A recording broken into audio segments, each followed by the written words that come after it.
Hello dear student, my name is Shivam Sharma. Welcome to my channel SS chemistry.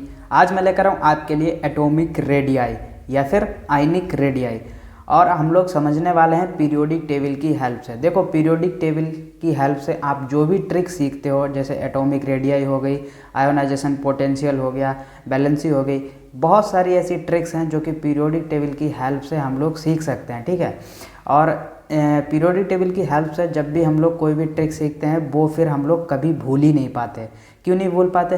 क्योंकि भाई chemistry का base क्या है? केमिस्ट्री का बेस है पीरियोडिक टेबल। सारी केमिस्ट्री पीरियोडिक टेबल के अंदर ही है। ठीक है, तो अगर हम लोग पीरियोडिक टेबल की हेल्प से कोई भी ट्रिक को सीखते हैं तो फिर वो हम लोग ज़िंदगी भर नहीं भूलते। ठीक है, तो ऐसी ही एक शानदार ट्रिक मैं लेकर आया हूँ एटॉमिक रेडियाई के ऊपर। आज हम लोग समझेंगे पीरियोडिक टेबल की हेल्प से एटॉमिक रेडियाई कैसे फाइंड आउट करेंगे किसी भी एटम की। ठीक है, बहुत सारे क्वेश्चन बनते हैं ऑब्जेक्टिव टाइप पे एटॉमिक रेडियाई के ऊपर। ठीक है, तो आइए फटाफट से स्टार्ट करते हैं एटॉमिक रेडियाई को पीरियोडिक टेबल की हेल्प से।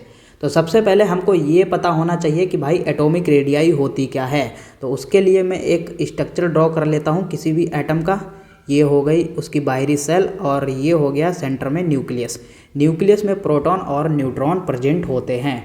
अगर मैं बात करूं एटॉमिक रेडियाई की, तो न्यूक्लियस से और इसकी जो बाहरी सेल है इसके बीच की दूरी को हम लोग कहते हैं एटॉमिक रेडियाई। ठीक है, इतनी चीज़ आपको अच्छे से पता चल गई होगी।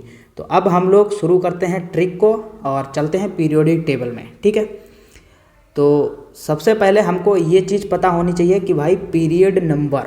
ठीक है, ये आपको पता होंगे, मुझे पता है आपको अच्छे से आते होंगे। 1 से लेकर 7 तक ये क्या होते हैं? Period number. ठीक है, ये भी आपको पता होगा 1 से लेकर 18 तक ये क्या होते हैं? ग्रुप्स। इनको हम लोग ग्रुप्स बोलते हैं। आपको पता होंगे, लेकिन एक बार क्लियर करवा देना अच्छी बात होती है। ठीक है, देखो 1 से लेकर 18 तक ग्रुप्स होते हैं। इनकी कब रिक्वायरमेंट होती है? जब हम लोग किसी भी एटम की बैलेंसी फाइंड आउट करते हैं। ठीक है, लेकिन यहाँ पे हम लोग क्या कर रहे हैं? किसी भी एटम की एटॉमिक रेडियाई को फाइंड आउट कर रहे हैं, तो ज़रूरत पड़ेगी 1 से लेकर 7 तक पीरियड नंबर की। इनको हम लोग सेल नंबर भी कहते हैं। ठीक है, तो आई होप आपके समझ में इतनी बात आई होगी। अब हम लोग जानते हैं एटॉमिक रेडियाई कैसे फाइंड आउट करेंगे। ठीक है, जिससे कि उसमें ज़रूरत पड़ेगी पीरियड नंबर की, इसीलिए हमने आपको ये चीज़ क्लियर करवा दी। ठीक है, अब देखो, अगर मैं आपको सीधी सी एक बात बताऊं, पीरियोडिक टेबल में ऊपर से नीचे की ओर आने पर एटॉमिक रेडियाई इंक्रीज होती है या बढ़ती है। ठीक है, लेकिन अब आप ये पूछेंगे कि भाई कैसे बढ़ती है, अब मुझे ये चीज़ भी तो बताओ।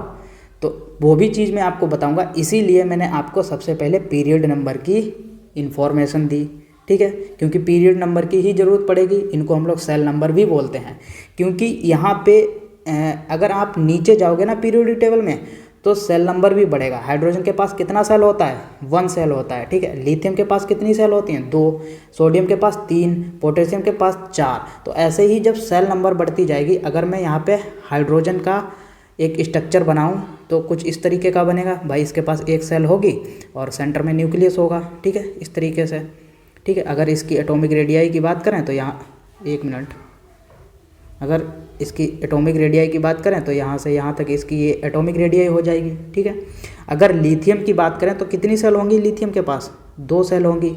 ठीक है, तो एक ये 1 सेल और यहाँ पे एक ये 2 सेल, और ये इसके सेंटर में हुआ न्यूक्लियस। ठीक है, अगर इसकी एटॉमिक रेडियाई की बात करें, एक मिनट, तो इसके न्यूक्लियस से लेकर और इसकी बाहरी सेल तक ये हो जाएगी इसकी एटॉमिक रेडियाई।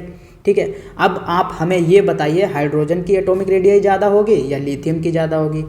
लिथियम की ज़्यादा होगी ना। क्यों ज़्यादा होगी? क्योंकि इसका सेल नंबर बढ़ रहा है, यानी कि इसका साइज बढ़ रहा है। अगर मैं आपको बताऊं कि पीरियोडिक टेबल में ऊपर से नीचे की ओर जाने पर एटम का साइज जो है वो इंक्रीज होता है, साइज बढ़ता है। ठीक है, अगर साइज बढ़ेगा तो सेल नंबर बढ़ेंगी, और सेल नंबर बढ़ेगा तो एटॉमिक रेडियाई भी बढ़ेगी। ठीक है, तो आप सोच रहे होंगे कि भाई इस पे क्वेश्चन कैसे बनते हैं। इस पे क्वेश्चन बनते हैं ऑब्जेक्टिव टाइप पे। आपको 4 एटम दे दिए जाएंगे, फिर आपसे पूछ दिया जाएगा कि भाई किस एटम की एटॉमिक रेडियाई ज़्यादा होगी और किस एटम की एटॉमिक रेडियाई कम होगी।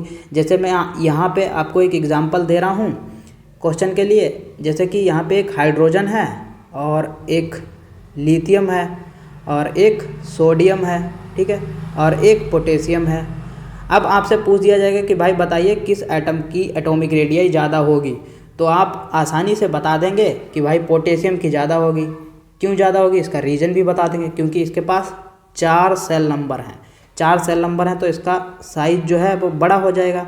अगर इसके स्ट्रक्चर की बात करें तो इसका स्ट्रक्चर ऐसे बनेगा 1 और 2 3 4, इसके पास 4 सेल और बीच में एक न्यूक्लियस। तो इसकी एटॉमिक रेडियाई जो है वो बहुत ज़्यादा हो जाएगी इन चारों के कंपेयर में, ठीक है। तो इसकी एटॉमिक रेडियाई भी ज़्यादा, इसका साइज भी बड़ा और इसके पास सेल नंबर भी सबसे ज़्यादा, ठीक है। तो आप आसानी से किसी भी क्वेश्चन को इस ट्रिक की हेल्प से सॉल्व कर सकते हैं, ठीक है। तो आई होप आप समझ गए होंगे एटॉमिक रेडियाई को।